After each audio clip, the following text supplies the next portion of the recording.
राजू एक छोटे से गांव से शहर में अपने परिवार का पालन पोषण करने के लिए आया था। शहर में उसने ऑटो चलाना शुरू किया। उसके पास एक पुराना ऑटो था जिसे उसने अपनी मेहनत और बचत से खरीदा था। राजू बहुत ईमानदार और मेहनती था और वो हमेशा अपने यात्रियों को सही किराया पर और सम्मानपूर्वक उनके गंतव्य तक पहुंचाता था। एक दिन एक बड़े ऑफिस का मैनेजर श्रीनिवास जी राजू के ऑटो में बैठे। वे अपने ऑफिस के लिए जल्दी में थे और राजू से जल्दी पहुंचाने को कहा। राजू ने तेजी से लेकिन सुरक्षित तरीके से उन्हें उनके ऑफिस तक पहुंचाया। श्रीनिवास जी अपनी बैठक के लिए समय पर पहुंच गया और उन्होंने राजू को किराया देने के लिए जेब से बटुआ निकाला, लेकिन श्रीनिवास जी जल्दबाजी में अपना बटुआ ऑटो में ही भूल गया और ऑफिस की ओर बढ़ गया।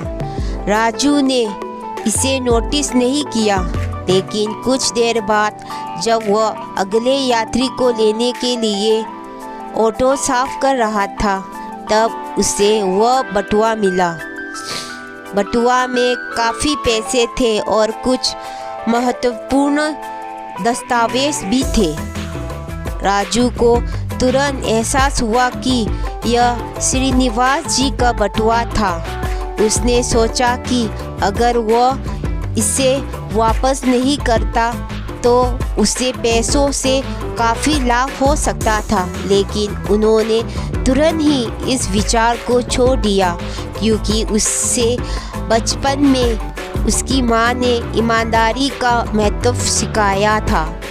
राजू ने अपने अगले यात्रियों को उनके गंतव्य तक छोड़ा और तुरंत श्रीनिवास जी के ऑफिस की ओर चला गया। वहां पहुंचकर उसने रिसेप्शनिस्ट से श्रीनिवास जी से मिलने की अनुमति मांगी।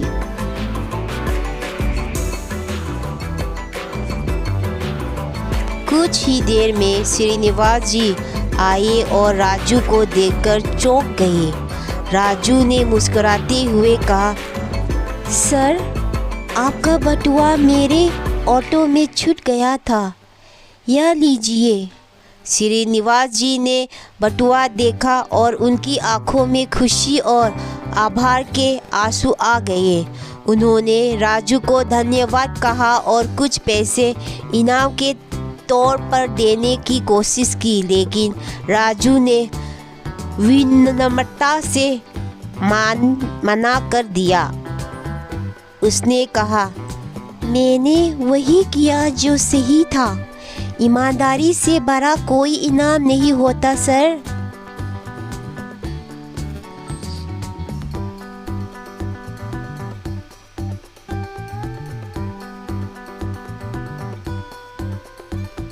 श्रीनिवास जी ने राजू की ईमानदारी से बहुत प्रभावित होकर उससे अपने ऑफिस के कर्मचारियों को लाने ले जाने का एक नियमित काम दे दिया।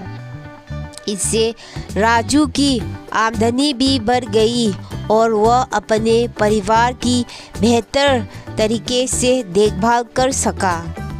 नैतिकता। ईमानदारी हमेशा फलदायी होती है, चाहे परिस्थितियाँ कैसे भी हो। सही मार्ग पर चलना ही सच्ची सफलता की कुंजी है। धन्यवाद।